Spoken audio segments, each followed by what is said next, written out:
Selanjutnya, analisis rantai nilai atau disebut juga dengan value chain approach. Analisis lingkungan internal sangat penting bagi perusahaan dalam memanfaatkan kekuatan dan kelemahan yang dimiliki untuk menyusun strategi dalam mengelola peluang dan ancaman yang muncul. Analisis value chain merupakan alat analisis yang berguna untuk memahami aktivitas-aktivitas yang membentuk nilai suatu produk atau jasa dan digunakan untuk menciptakan nilai bagi pelanggannya dalam mencapai suatu keunggulan yang kompetitif. Tujuannya adalah untuk mengidentifikasi tahap-tahap value chain di mana perusahaan dapat meningkatkan value untuk pelanggan atau juga untuk menurunkan biaya. Analisis rantai nilai dalam lingkungan internal perusahaan berguna untuk membuat keputusan strategis dalam menghadapi persaingan bisnis. Analisis value chain membantu perusahaan dalam mengidentifikasi posisi perusahaan dan menganalisis aktivitas-aktivitas yang ada dalam rantai nilai serta mengurangkan atau mengeliminasi aktivitas yang tidak menciptakan nilai tambah pada produk atau jasa. Berikut ini adalah desain terhadap analisis value chain. Ini bisa dilihat ada dua pendekatan, yaitu pertama primary activity dan support activity. Primary activity sendiri terdiri dari inbound logistik, operation, outbound logistik, marketing and sales, dan service. Sedangkan support activities terdiri dari firm infrastruktur, human resource management, teknologi, dan procurement. Yang sebenarnya keduanya ini digabungkan yang dengan harapan agar perusahaan itu dapat menghasilkan keuntungan yang diharapkan. Berikut nanti akan dijelaskan terhadap masing-masing bagian dari primary activity dan support activity. Pertama, kegiatan utama atau disebut juga dengan primary activity. Inbound logistik merupakan aktivitas atau kegiatan yang dihubungkan dengan penerimaan, penyimpanan, dan penyebaran input bahan baku seperti penanganan bahan baku, pergudangan, kontrol inventory, jadwal kendaraan, dan pengembalian kepada supplier. Kedua, operation merupakan kegiatan yang dihubungkan dengan mengubah input atau bahan baku menjadi bentuk produk akhir seperti permesinan, pengemasan, perakitan, perawatan, perlengkapan, testing, percetakan, dan yang lainnya yang berkaitan dengan proses operasi atau produksi. Outbound logistik adalah kegiatan yang diasosiasikan dengan pengumpulan, penyimpanan, dan distribusi produk ke pembeli seperti pergudangan produk jadi, penanganan material, operasi pengiriman, proses pemesanan, dan penjadwalan.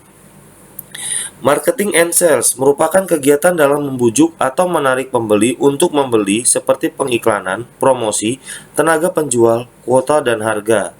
Sedangkan service merupakan kegiatan yang diasosiasikan dengan penyediaan layanan untuk meningkatkan dan mempertahankan nilai produk seperti instalasi, perbaikan, pelatihan, dan penambahan produk. Untuk support activities atau disebut juga dengan kegiatan pendukung, pertama, procurement.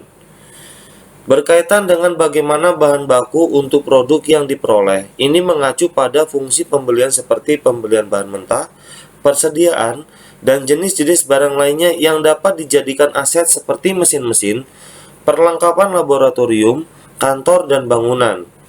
Teknologi development terdiri dari berbagai kegiatan yang dapat dikelompokkan ke dalam usaha untuk meningkatkan produk dan proses.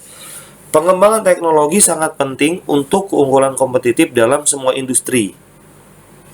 Human Resource Management meliputi kegiatan rekrutmen, pelatihan, pengembangan SDM. Hal ini berkaitan dengan kegiatan dalam mempekerjakan dan mempertahankan karyawan yang tepat untuk membantu desain, membangun, dan memasarkan produk.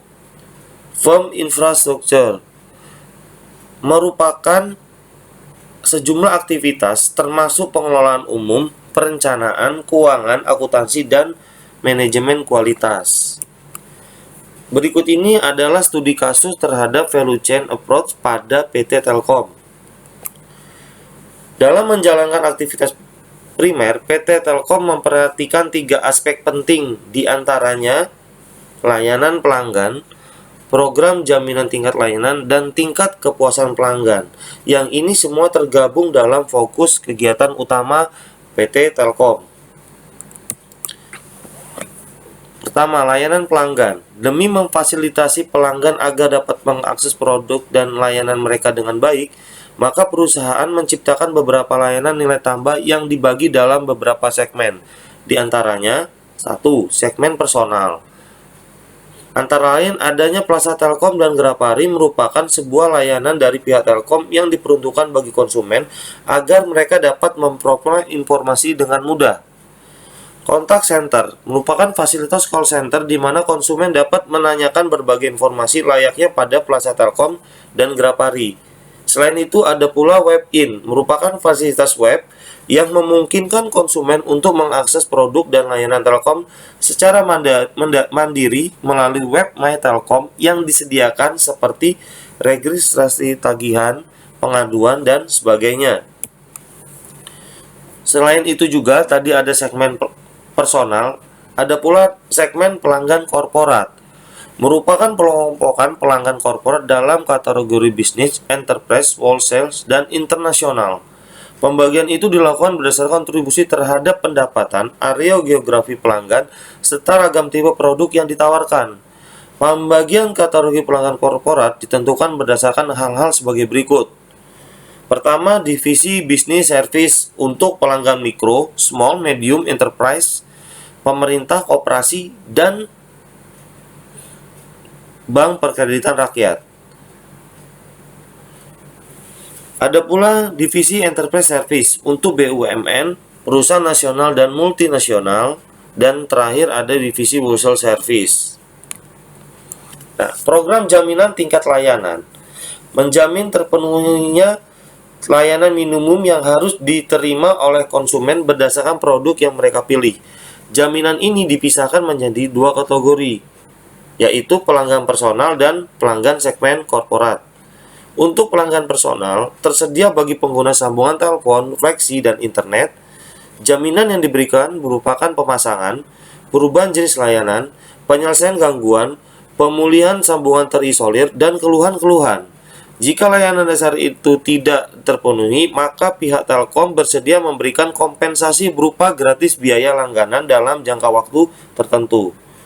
Pelanggan segmen korporat. Jaminan diberikan berdasarkan kesepakatan kontrak, juga diberikan pada operator lain seperti wholesale yang menggunakan SL Digital, IP Transit, dan Metro E. Jaminan yang diberikan berupa tingkat layanan, produk, waktu instalasi, dan perbaikan. Jaminan atas pelanggan korporat ini dibedakan menjadi bronze, silver, gold, platinum, dan diamond yang memiliki parameter teknis, fitur, dan besaran nilai yang berbeda. Untuk tingkat kepuasan pelanggan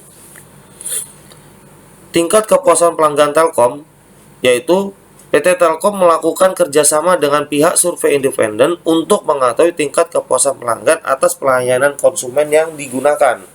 Artinya nanti akan di situ ketahuan apakah konsumen ini puas dengan pelayanan Telkom atau cukup puas atau tidak puas. Untuk kegiatan pendukung, fokus aktivitas pendukung pada PT Telkom berpusat pada pengembangan sumber daya manusia yang ada, karena bagaimanapun juga peran SDM sangat berpengaruh dalam upaya mewujudkan visi yang ada, menjadi perusahaan berstandar global. Pengelolaan sumber daya manusia, di mana Telkom telah menyusun Human Capital Master Plan yang dibuat berdasarkan analisis penawaran dan permintaan yang akurat, yaitu dengan referensi data acuan rasio produktivitas perusahaan sejenis.